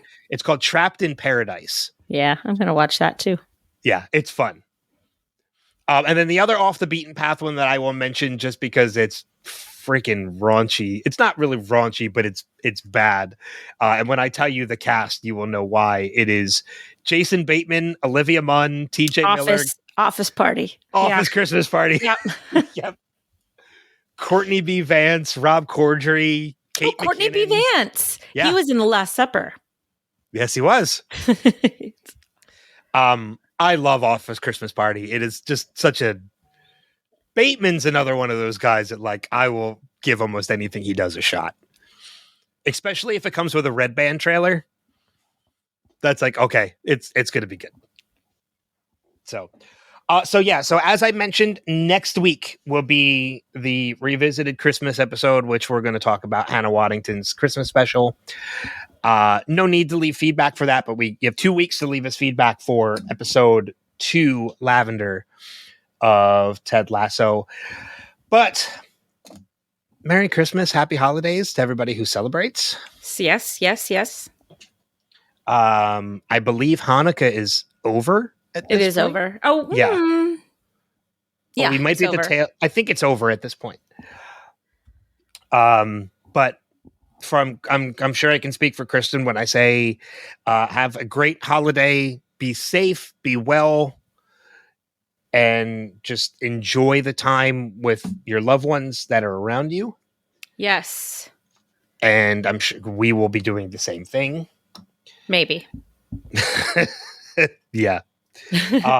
Any final notes before we head out? No, I think you hit it all. There's a lot of ladybugs in my view right now. So okay.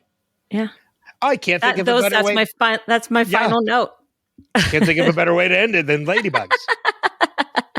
So with that being said, thank you guys so much for everything. Thank you for being a part of this.